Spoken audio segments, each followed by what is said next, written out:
ভণ্ড মিথ্যুক নবীর আবির্ভাব হবে। আপনারা জানেন গত পরশুদিনকে বাংলাদেশে একটা মাদ্রাসার শিক্ষক সে বলেছেন কি, সে নিজেই দাবি করেছেন যে আমি হলাম বর্তমানে ইমাম মাহদি যে আসবে, উনি মাদ্রাসায় পড়ান, শিক্ষক বলছে আমি হলাম ইমাম মাহদি। আমি আল্লাহর মুখ দেখতে পেয়েছি তাহাজ্জুদের নামাজের পর, ফজর নামাজের আগে।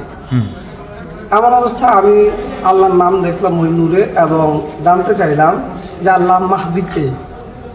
তখন তিনি আমাকে বললেন, তুমি আমার মাহদি। নাউজুবিল্লাহ বলেন। উনি বলতে বলতে অনেক যুক্তি আবার দেখাচ্ছেন। তো যাই হোক, আল্লাহ রাসূল সাল্লাল্লাহু আলাইহি সাল্লাম এ সম্পর্কে 1450 বছর ধরে অনেক আলোচনা তিনি করে গেছেন, আর বর্তমানে সেগুলি মিলছে। হেজাজ অঞ্চল থেকে আগুন উঠবে, এ আগুন উঠে গেছে অটোমেটিক। আমানতের খেয়ানত করবে। আমি শুধু শর্ট করে বলে যাচ্ছি, যেগুলো বলা হয়ে গেছে আর ব্যাখ্যা দেব না। দ্বীনি ইলম উঠে যাবে। দ্বীনি ইলম উঠে যাওয়া বলতে জ্ঞানী শিক্ষিত আলেম মাওলানা মুফতি আর থাকবে না। ওয়া ইয়াকবিজুল ইলম, ইলমকে উঠিয়ে নেওয়া হবে কিসের মাধ্যমে? বড় বড় জ্ঞানীগুণী আলেমদের মৃত্যু দেওয়ার মাধ্যমে। অন্যায়ভাবে জুলুম নির্যাতন বেড়ে যাবে, জেনা ব্যভিচার বেড়ে যাবে, সুদখোরের সংখ্যা বেড়ে যাবে, গান বাজনা গায়ক গায়িকার সংখ্যা বেড়ে যাবে, মদ্যপানকে হালাল মনে করবে, মসজিদ নিয়ে লোকেরা গর্ব করবে, ঘর নিয়ে দালান কোঠা নিয়ে মানুষেরা কি করবে? প্রতিযোগিতা শুরু করে দেবে। দাস দাসী তার মনিবকে, দাসীকে তার মনিব প্রসব করবে। সময় দ্রুত চলে যাবে। এই পর্যন্ত আমি গতকাল পর্যন্ত আলোচনা করেছি। আমি আবার এই সময় দ্রুত চলে যাওয়া নিয়ে একটু আলোচনা করি, কারণ আমরা জানি এখানে অনেকেই আমরা আছি যারা ছোট ছিলাম, একটু একটু বড় হতে হতে হতে হতে এখন আমরা অনেকে বৃদ্ধ হয়ে যাচ্ছি, ঠিক কিনা? রাসূলুল্লাহ সাল্লাল্লাহু আলাইহি সাল্লাম এ সম্পর্কে বলেছেন যে সময় ছোট হয়ে যাওয়ার পূর্বে কিয়ামত সংঘটিত ততক্ষণ পর্যন্ত হবে না যতক্ষণ না সময় ছোট হয়ে আসবে। একটা বছর হবে মাসের সমান, মাস হবে সপ্তাহের সমান, সপ্তাহ হবে একটা দিনের সমান। এটা আমরা লক্ষ্য করে দেখছি যে বর্তমানে সেই সময় চলছে, ঠিক কিনা? সময় অতি দ্রুত চলে যাচ্ছে। আর মুসলমানেরা শিরকে লিপ্ত হবে। এই যে মুসলমানেরা বর্তমানে শিরকে লিপ্ত হচ্ছে না, হয় না? অধিকাংশ মানুষ, আমরা আল্লাহর কাছে না চেয়ে আমরা কোন পীর ফকিরের দরবারে গিয়ে বলছি, হে পীর সাহেব আমাকে একটা ছেলে দাও, আমার এই রোগটা সেরে গেলে তোমার কাছে চাদর চড়িয়ে যাব। হে পীর সাহেব আমি বিপদে পড়েছি। অনেক জায়গায় দেখেছি মাজারে গিয়ে মহিলা তারা শুয়েও থাকে, নাউজুবিল্লাহ। এই যে জিনিস, আমার সোনার ভাইয়েরা, আল্লাহ পাক রব্বুল আলামিন তিনি বলেছেন পৃথিবীতে যত গুনাহ আছে আল্লাহর নবী জানিয়ে দিয়েছেন, এই জমিন থেকে নিয়ে আসমান পর্যন্ত যদি কোনো মানুষ গুনাহ করতে থাকে, ওই গুনাহ যদি জমিন থেকে নিয়ে আসমান পর্যন্ত পৌঁছে যায়, ওই মানুষটা যদি একবার বলি, ওগো রব আমার আল্লাহ আমাকে ক্ষমা করে দিন, আল্লাহ পাক রব্বুল আলামিন জমিন থেকে নিয়ে আসমান পর্যন্ত সমস্ত গুনাহকে মাফ করে দেন। কিন্তু একটা গুনাহ মাফ করবেন না। সেই গুনাহটা কি? শিরকের গুনাহ। আল্লাহর সমপরিমাণ কাউকে বানানো, এটা আল্লাহ সহ্য করতে পারেন না। তাহলে আমরা কিন্তু আল্লাহর সমপরিমাণ বানাই, ঠিক কিনা? আল্লাহর নবী সাল্লাল্লাহু আলাইহি সাল্লাম জানিয়ে দিয়েছেন, আখেরি জামানায় এমন একটা সময় আসবে, এমন একটা সময় এসে যাবে যেদিন মানুষগুলি কি করবে? শিরকের মধ্যে লিপ্ত হবে। তারা কি করবে? অন্যান্য ধর্মের মানুষেরা যেমন দেবী দেবী ঠাকুরকে পূজা করে, এই মুসলমান তাদের ধর্মের এই দেবদেবী ঠাকুরকে পূজা করার পিছনে এরা সময় দেবে। এই সমস্ত মানুষেরা এরা ওই উপাসনালয়ে গিয়ে উপাসনা করতে করতে এমন মানুষ তারা দুনিয়া থেকে বিদায় নেবে। এগুলি হলো কিয়ামতের এক একটা আলামত। আমার সোনার ভাইরা, নম্বর 21 হলো ঘন ঘন বাজার হবে।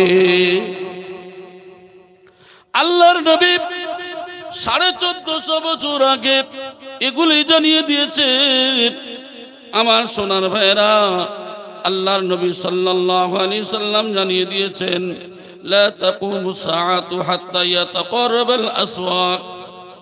বলা হয়েছে ততক্ষণ পর্যন্ত কিয়ামত হবে না, ততক্ষণ পর্যন্ত দুনিয়া ধ্বংস হবে না, যতক্ষণ না ঘন ঘন বাজার হবে। আল্লাহর নবী সাল্লাল্লাহু আলাইহি সাল্লাম এই বাণী আজকের সত্যে পরিণত হয়েছে। পৃথিবীর সকল জায়গায় সকল স্থানে দেখা যায়, আমরা দেখতে পাই ঘন ঘন বাজার বসে না। আগে যদি সময়ে বাজারে যেতে হতো, কত দূরে যেতে হতো, কিন্তু এখন বাজার আর বাড়িতে থেকে বাইরে যাওয়ার প্রয়োজন হয় না, বরং বাজার আমার আপনার ঘরের কাছে এসে বসে, ঠিক কিনা? রাসূলুল্লাহ সাল্লাল্লাহু আলাইহি সাল্লাম 1450 বছর আগে জানিয়ে দিয়েছেন। আমরা সেই দিকেই যদি লক্ষ্য করি বুঝতে পারবো। আজকের আমাদের ঘরে ঘরে গ্রামে গঞ্জে দেখবেন বিভিন্ন ভ্যান রিক্সা টলিতে করে এই দোকান বাজার আমার আপনার ঘরে ঘরে আসে। ও আমার সোনার ভাইয়েরা, আমার আপনার ঘরের পুরুষেরা, এদের আজ বাজারে যেতে হয় না। আমার আপনার ঘরের মহিলারা এরা কিন্তু বাজারে গিয়ে বাজার করে, ঠিক কিনা?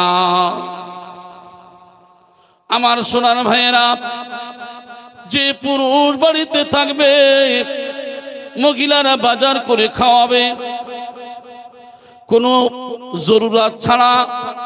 স্বামী বাড়িতে থাকে আর বিবি বাজারে বাজার করতে যায়, আমার আপনার স্বামীর মতো কাল কিয়ামতের ময়দানে জবাবদিহি করা হবে। আর বলা হয়েছে আদ-দাইসুলা ইয়াদখুলুল জান্নাহ, দাইয়ুসরা কোনোদিন জান্নাতে যেতে পারবে না। আমি আপনাদেরকে বলতে চাই, সেই যে দাইয়ুসের খাতায় আমাদের নাম পড়ে যায় কিনা জানা নাই, তবে আমরা অনুভব করলে বুঝতে পারবো। বর্তমান জামানায় দেখা যায় কোনো পুরুষ যদি একটা কাপড় এনে দেয়, ঈদের সময় এসেছে, ওই কাপড়টা দেখার পরে পছন্দ হয় না, শাড়িটাকে বাতিল করে দেয়া হয়, কাপড়টাকে ফেলে দেয়া হয়। আবার স্বামী বাজারে নিয়ে যায়, আবার পাল্টে দেয়, আবার পছন্দ হয় না। অতএব এই পুরুষ তখন বলে, তোমার পছন্দ যখন হয় না, তাহলে এই বাজারে তুমি নিজেই গিয়ে কিনে নিয়ে আসো। আমার আপনার ঘরের বিবি ওই কাপড় নিয়ে নিজে নিজে বাজারে গিয়ে নতুন শাড়ি নিজেই ক্রয় করে নিয়ে আসে। ও আমার ভাই জানেরা, আল্লাহর নবী সাল্লাল্লাহু আলাইহি সাল্লাম 1450 বছর পূর্বে এই কথা জানিয়ে দিয়েছেন, এই কথা বলে দিয়েছেন, জানিয়ে দিয়েছেন, হে বিশ্ববাসীরা, আমি রাসূলুল্লাহ জানিয়ে দিলাম যে আখেরি জামানায় ঘন ঘন বাজার হবে।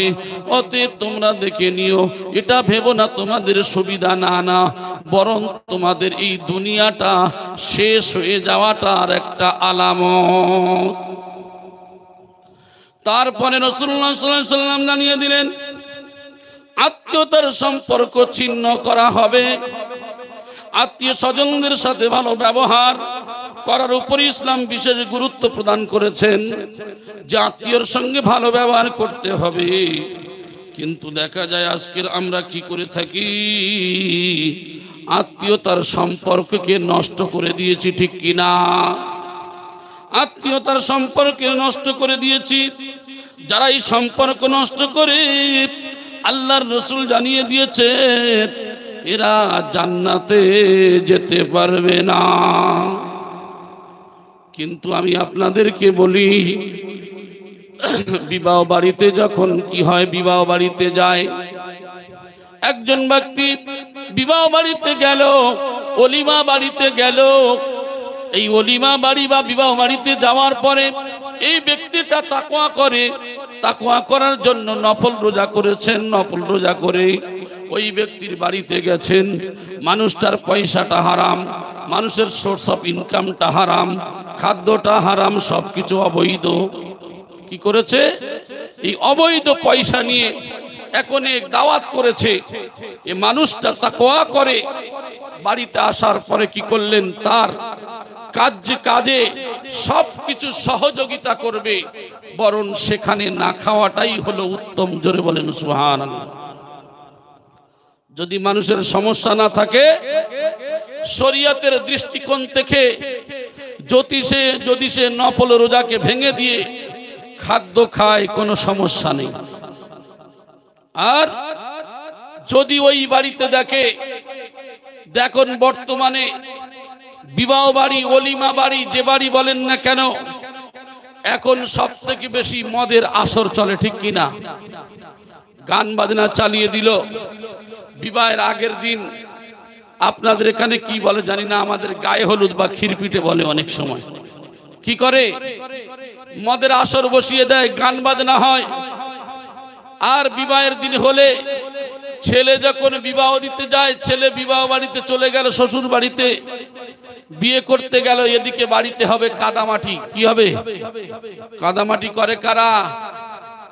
কাদামাটি করে শালির সঙ্গে, কাদামাটি করে কার সঙ্গে? খালাতো বোনের সঙ্গে, কাদামাটি করে মামাতো বোনের সঙ্গে। তবে আপনাদের এলাকায় বলতে পারি না, আমাদের এলাকার কথা বলছি। এই সমস্ত অবৈধ সম্পর্ক, যে সমস্ত কাজ, যেমন আমার অন্যান্য ধর্মের ভাইয়েরা হোলি খেলতে গিয়ে যেমন অনেকেই দেখবেন এই যে কাজগুলি করেন, ঠিক মুসলমানরা কিছু আছে, এদেরকে মুসলমান মনে করি না, যারা কি করে খিরপিট, অর্থাৎ এই যে গায়ে হলুদের দিনকে কি করে এরা অবাধ মেলামেশা করে। জোরে বলি নাউজুবিল্লাহ। অনেক বাপ চিন্তা করে ওরা শালিবনাই খেলা করে, আমি আর কি বলবো, আমি আপনি কি বলবো? আমার সোনার ভাইয়েরা, এই পিতা যদি নামাজ পড়ে পড়ে কপালে কালো দাগ হয়ে যায়, তাহাজ্জুদ পড়ে যদি সারা রাত পার হয়ে যায়, আর এই ব্যক্তি যদি অন্যায়ের প্রতিবাদ না করে, নিজের মেয়ে, জোয়ান যুবতী মেয়ের যদি পর্দার হিফাজত যদি না করে, তার ক্ষমতা অনুযায়ী যদি না রুখে দেয়, এই ব্যক্তি হলো দায়ুস। কাল কিয়ামতের ময়দানে এই ব্যক্তির জবাবদিহি করতে হবে। কাল কিয়ামতের ময়দানে জবাবদিহি ওর হতেই হবে, কোনো সময় কোনো রাস্তা নাই। এই জন্য করে বলা হয়েছে, আল্লাহর নবী সাল্লাল্লাহু আলাইহি ওয়াসাল্লাম জানিয়ে দিয়েছেন যে খবরদার, এই সমস্ত কাজ এগুলি বৈধ নয়, এগুলো একবারে অবৈধ, হারাম। ওলিমা জায়েজ, বিবাহ যেমন জায়েজ আর ওলিমা তেমন ওয়াজিব বলা হয়েছে। সে হতে পারে যে শুধু খুব ভালো গরুর গোশ বা ভালো জিনিস করতে হবে এমন কোনো কথা নেই। গরিব হলেও যে কোনো বস্তু দ্বারা সে ওলিমা করতে পারে। আমরা যে ওলিমা করি জানি যত যে আইটেম যত করতে পারে, ঠিক কিনা?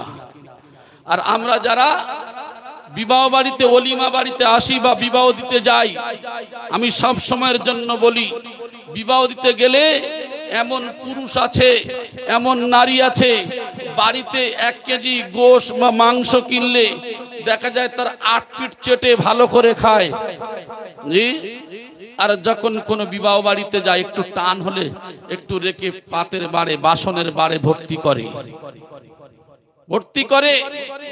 কারণ বেশিরভাগই মানুষ নিউ স্টাইল বার করেছে, নষ্ট করে, ঠিক কিনা? এই যে নষ্ট করে বাতিল করে দেয়, এ নিজে যখন কিনে খায় তখন কিন্তু সিদ্ধ না হলে আবার রেখে পরের বেলা রান্না করে খায়। আর মেয়ের বাড়িতে খেতে গেছে, সর্বনাশ হবে তো মেয়ের বাপের হবে, সর্বনাশ হবে তো ছেলের বাপের হবে। যে যত পারে খায়। বলে তুই কতখানা মিষ্টি খেয়েছি? বলে আমি বেশি খাইনি, 35 খানা 40 খানা খেয়েছি। শুকনো হারাম করে জীবনে বাড়িতে কিনে খায় না, বাড়িতে জীবনে কিনে খায় নাই। ও বিবাড়িতে গিয়ে ও হারামের খাওয়া খেয়েছে, এমন খেয়েছে নামাজ পড়তে পারে না, এমন খাওয়া খেয়েছে আর চলতে পারে না। বাড়িতে এসে কি করেছে? শুধু পায়খানা শুরু করে দিয়েছে। আরে কি হয়েছে রে, তোর অবস্থা কি? বলে বলিস নি, গিয়েছিলাম বিয়ে বাড়িতে, খুব টানা টেনে। যে কি টানলি রে? বলে 35-40 খানা শুধু রসগোল্লা খেয়েছি। আমার ভাই জানেরা, কান খুলে খেয়াল করে শুনুন, আল্লাহর নবী সাল্লাল্লাহু আলাইহি সাল্লাম খাওয়ার মধ্যে তরিকা দিয়েছেন, চলার মধ্যে তরিকা দিয়েছেন, ওঠা বসার মধ্যে তরিকা দিয়েছেন, বিবাহের মধ্যে তরিকা দিয়েছেন, ওলিমার মধ্যে তরিকা দিয়েছেন। এক একটা জিনিসের মধ্যে এক একটা তরিকা দিয়েছেন, পদ্ধতি। আমার আপনার রাসূলের পদ্ধতি, ওই পদ্ধতিটা হলো সুন্নাত। এই সুন্নতের যারা বরখেলাপ করবে, সুন্নতের খেলাপ যারা করবে, এই সমস্ত ব্যক্তিদের বিভিন্ন রোগে রোগাক্রান্ত হবে। শুধু তাই নয়, আল্লাহর কাছে জবাবদিহি হতে হবে। এই জন্য করে আমি আপনাদের সাবধান করে দিই যে যা কিছু করতে হবে রাসূলুল্লাহ সাল্লাল্লাহু আলাইহি ওয়াসাল্লামের তরিকা অনুযায়ী। জোরে বলি সুবহানাল্লাহ। তাহলে আত্মীয়তার বন্ধন ছিন্ন করা এটা হলো মহাপাপ। আমরা কি করি? আত্মীয় গরিব বলে তার বিবাহে দাওয়াত করি না, আর ধনী হলে দেখে দেখে দাওয়াত করি। কারণটা কি? মালে আনবে, ভালো মাল নিয়ে আসবে, ঠিক কি না? আর গরিব আসলে ও ভালো মাল নিয়ে আসতে পারবে না, তাই ওকে দাওয়াত করে না। অথচ সেই ব্যক্তিটা অনেক নিকটবর্তী, বন্ধু বান্ধবকে নিয়ে যাবে 50 জন, আর নিজের রক্তের সম্পর্ক মানুষ এমন আছে যাদের দাওয়াত করে না, এমন বিভিন্ন জায়গায় আছে, ঠিক কিনা? আমার ভাইজান, সম্পর্কে বলা হলো ফাহাল আসাইতুম ইন তাওয়াল্লাইতুম আন তুফসিদু ফিল আরদি ওয়া তাকাত্তাউ আরহামাকুম উলাইকা আল্লাযীনা লা'আনাহুমুল্লাহু ফাআসাম্মাহুম ওয়া আমা আবসারুহুম। ক্ষমতায় অধিষ্ঠিত হলে সম্ভবত তোমরা পৃথিবীতে বিপর্যয় সৃষ্টি করবে এবং তোমাদের আত্মীয়তার বন্ধন ছিন্ন করবে, আত্মীয়তার বন্ধন ছিন্ন করবে। আল্লাহ এদেরকেই করেন অভিশপ্ত আর করেন বধির ও দৃষ্টিশক্তিহীন। এক শ্রেণীর মানুষ যারা আছে, এদের কি হবে? এদের দৃষ্টিশক্তিহীন, এদের বিবেক বুদ্ধি নেই, এরা সব কিছুকে খর্ব করে ফেলেছে, শেষ করে ফেলেছে। তাহলে নবী সাল্লাল্লাহু আলাইহি সাল্লাম আত্মীয়তার সম্পর্ক ঠিক রাখতে উৎসাহ দিয়েছেন। জোরে বলি সুবহানাল্লাহ। এই যে 14টা আপনার যত কিছু আলোচনা রয়েছে, এর মধ্যে বলা হয়েছে একমাত্র আত্মীয়তার বন্ধন ঠিক রাখতে হবে এবং তা ছিন্ন করা থেকে সাবধান করেছেন। ছিন্ন করা যাবে না। তিনি বলেন, আল্লাহ তাআলা মাখলুকাত সৃষ্টি শেষ করলে রক্ত সম্পর্কীয় আত্মীয়তার বন্ধন উঠে দাঁড়ালো এবং আল্লাহর দরবারে আরজ করে বলল, হে আল্লাহ, আপনার কাছে আত্মীয়তার বন্ধন ছিন্ন করা হতে আশ্রয় চাই। দোয়া চাইলেন, আল্লাহ আমার যেন আত্মীয়তা আমার থেকে যেন না ছিন্ন হয়ে যায়। কিন্তু আমরা কি করি? বুন বোনাই, গরিব বলে বুন বোনাই যখন আসে, তখন বুন বোনাই আসলে আমরা খুব কষ্ট উপভোগ করি। আর যদি শালাশালি আসে, তখন কিন্তু কোনো কষ্ট হয় না, ঠিক কিনা? তখন দেখবেন কোথায় থেকে জোগাড় হবে, যত কষ্ট ঠিক মাল এসে যাবে। আর বুনবোনাই যখন আসবে, তখন ওই দিক থেকে দাঁড়ালে দাদা তখন এদিক থেকে পালানোর চেষ্টা করে। আমার ভাই জানেন, আল্লাহ পাক রব্বুল আলামিন জানাই দেন, ইয়াসআলুনাকা মাযা ইউনফিকুন কুল মা আনফাকতুম মিন খায়রিন ফালিল ওয়ালিদাইনি ওয়াল আকরাবিন ওয়াল ইয়াতামা ওয়াল মাসাকিন ওয়াবনিস সাবিল। খরচ কোথায় করবে? সর্বপ্রথম খরচের কথা বললেন তোমার বাপ এবং তোমার মা। জোরে বলেন সুবহানাল্লাহ। তারপর তোমার নিকটবর্তী আত্মীয়। নিকটবর্তী আত্মীয়র মধ্যে বুন বোনাই পড়ে না? পড়ে না? নাকি শালাশালি আগে পড়বে? বুন বোনাইকে ছেড়ে দিয়ে শালাশালির আদর বেশি করে, বুনবুনাইয়ের দেখে না এমন মানুষ আমাদের সমাজে আছে। এই জন্য করে আল্লাহর কাছে কি করেছেন, আল্লাহর কাছে পানা চেয়েছেন যে আল্লাহ আমার আত্মীয়তার বন্ধন যেন না ছিন্ন হয়ে যায়। আল্লাহ বলেন ঠিক আছে, যে ব্যক্তি তোমার সাথে সম্পর্ক মিলিত রাখবে আমিও তার সাথে সম্পর্ক বজায় রাখবো। জোরে বলেন সুবহানাল্লাহ। যারা আত্মীয়তার সম্পর্ক ভালো রাখবে আল্লাহ তাদের সঙ্গে সম্পর্ক ভালো রাখবেন। জোরে বলি সুবহানাল্লাহ। আর যে ব্যক্তি তোমার সাথে সম্পর্ক ছিন্ন করবে আমিও তার সঙ্গে সম্পর্ক ছিন্ন করব। এতে কি তুমি সন্তুষ্ট নও? জবাবে আত্মীয়তার বন্ধন হলো হ্যাঁ আমি সন্তুষ্ট আছি। আল্লাহর রাসূল সাল্লাল্লাহু আলাইহি সাল্লাম বলেন লা ইয়াদখুলুল জান্নাতা কাতিউর রাহিম, আত্মীয়তার সম্পর্ক ছিন্নকারী জান্নাতে প্রবেশ করবে না। নামাজ পড়েন, রোজা রাখেন, যাকাত দেন, হজ করেন, দুনিয়ার সব ভালো কাজ করবেন, কিন্তু যদি আপনি আত্মীয়তার সম্পর্ক ঠিক না রাখেন তাহলে কি হবে? আপনি জান্নাতে যেতে পারবেন না। অথচ আপনি তাহাজ্জুদ পড়েন, অথচ আপনি দুনিয়ার সব ভালো কাজ করেন। তাহলে আমাদের কাজ কি হবে? যে আমাদের আত্মীয়তার বন্ধনকে ঠিক রাখতে হবে।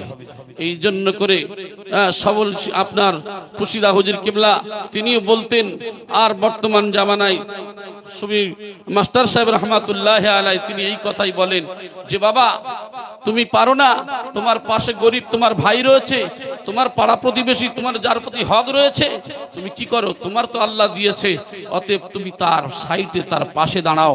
কারণ তোমার পাশের গরিব ভুকা থাকবে আর তুমি পেট পুরে খাবে, তাহলে তুমি ইমানদার হতে পারো না। তাহলে তুমি কি করবে? তার পাশে দাঁড়াবে। জোরে বলি সুবহানাল্লাহ। এটা তো রাসূলের কথা। আরো বলা হয়েছে মান সারাহু আইয়াবসুতা আলাইহি রিজকাহু আইউনসা ফি আসারিহি ফালিউসাল রাহিমা, যে ব্যক্তি চায় তার রিজিক বৃদ্ধি হোক এবং বয়স বৃদ্ধি হোক সে যেন আত্মীয়তার সম্পর্ক বজায় রাখে।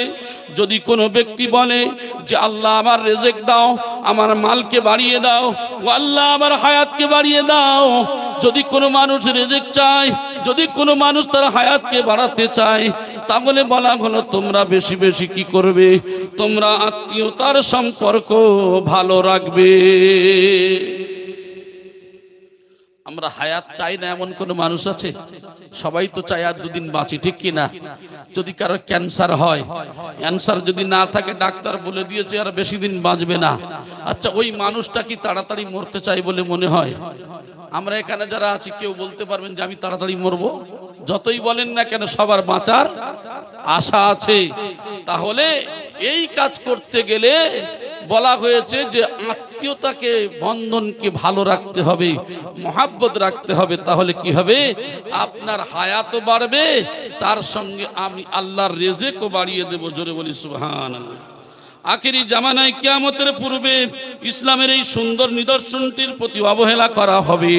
আল্লাহর নবী বললেন আখেরি জামানায় এমন একটা সময় আসবে যেদিন আত্মীয়তার বন্ধন থাকবে না, ছিন্ন ভিন্ন হয়ে যাবে। এখন সেই জিনিসটা দেখা দিয়েছে, ঠিক কিনা? রাসূলুল্লাহ 1450 বছর আগে বলেছেন, এখন এই জিনিসটা আমরা দেখতে পাচ্ছি যে আত্মীয়তার ভালোবাসা নেই, আত্মীয় বাড়িতে আত্মীয় আর যায় না। লোক কুটুম আগে বাড়িতে এত বেশি আসতো, এখন কিন্তু আসতে চায় না, ঠিক কিনা? অথচ যদি কারোর বাড়িতে কোনো সায়েল আসে, আত্মীয় আসে, আল্লাহর রহমত বর্ষণ হয়। জোরে বলেন সুবহানাল্লাহ। আসবে কি? যদি দুপুর 12টার সময় যদি স্বামীর ভাই বা বোন বা ভাবি যদি কেউ আসে, তাহলে কি করে ওই মহিলা, আমাদের ঘরের বিবিরা কি করে? চোখ মুখ টানে আর বলে তোমার ভাবি, তোমার দাদা, তোমার গোষ্ঠীর তোমার বোন অমুক তমুক, তাদের আসার আর সময় হয় নাই, দুপুরবেলা মরতে এসেছে কেন? বলে না, বলে না? বলতেই দুপুরবেলা মরতে এসেছে কেন? ফোন করে তো আসতে পারতো। আল্লাহর নবী সাল্লাল্লাহু আলাইহি সাল্লাম একজন মেহমান আসলেন, আল্লাহর নবী বললেন ও বিবি আয়েশা আমি একজন মেহমান এনেছি। আল্লাহর নবী কি বলেন? ইয়া রাসূলুল্লাহ, ইয়া হাবিবাল্লাহ, হুজুর আমাদের বাড়িতে খাবার মতো কিছু নাই পানি ছাড়া। আল্লাহর নবী নিয়ে গেলেন সাহাবাদের কাছে আমার সাহাবীরা, তোমরা এই আমার এই সাহাবীকে তোমরা কেউ কি আপ্যায়ন করবে? তোমরা কি এই সাইলকে মেহমানি করবে? একজন ব্যক্তি বললেন, ইয়া রাসূলুল্লাহ, ইয়া হাবিবাল্লাহ, হুজুর হ্যাঁ আমি করব। বাড়িতে মেহমানকে নিয়ে গেলেন, নিয়ে যাওয়ার পরে মাত্র 2খানা রুটি হবে। এই 2খানা রুটি আছে, কিন্তু 2টা তো বাচ্চাগুলো ঘুমিয়ে আছেন। বাচ্চাগুলি উঠলে 2জনকে 2টা রুটি দেবে, কিন্তু বাচ্চাগুলো ঘুমায়। স্বামী বলে, প্রাণের বিবি গো, এই খাদ্যটা আমার মেহমানকে তুমি দাও। মেহমানের সম্মুখে আনা হলো, এমন একটা বাতিকে লাইটকে বন্ধ করে দেয়া হলো। মেহমানকে বলেন খান, আর মেহমানের সঙ্গে সঙ্গে এরা হাত এমনি অন্ধকারে শুধু তুলে মুখে দেয়। এই অবস্থা যখন খাওয়া হয়ে গেল, মেহমানের খাওয়া যখন হয়ে গেল, এইভাবে লাইটকে জ্বালিয়ে দেয়া হলো, মেহমানকে বিদায় দেয়া হলো। আল্লাহর নবীর কাছে গিয়ে বললেন, ইয়া রাসূলুল্লাহ, ইয়া হাবিবাল্লাহ, হুজুর মনে হয় আমি এমন কাজ করেছি, মনে হয় ধোঁকাবাজি করেছি। আল্লাহর নবী হাসেন আর বলেন, ও আমার সাহাবী, শোনো শোনো, তোমার এই কাজের জন্য আমার আল্লাহ স্বয়ং হেসেছে। কারণ অন্য কিছু নয়, ওই মেহমানের মেহমানদারি করেছ।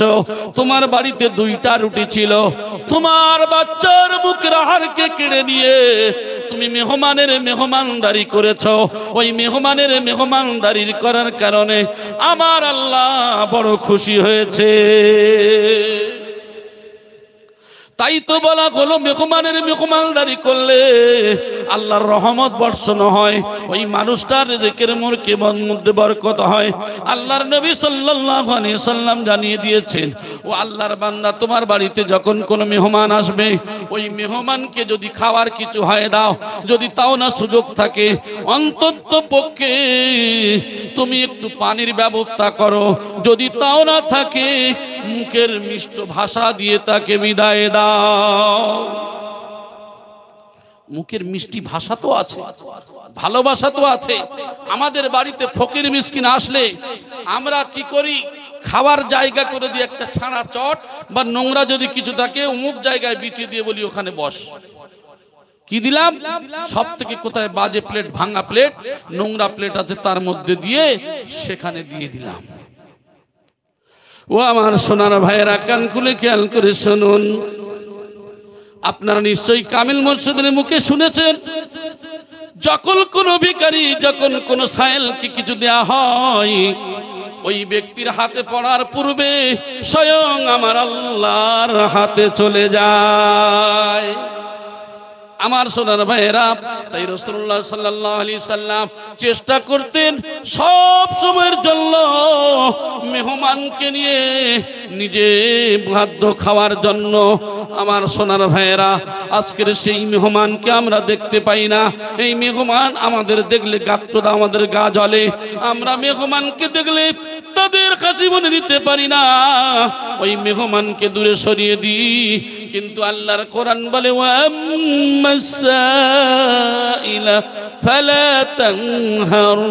আমার সোনার ভাইয়েরা, আজকের এই মেহমানের মেহমানদারি করতে ভালো লাগে না।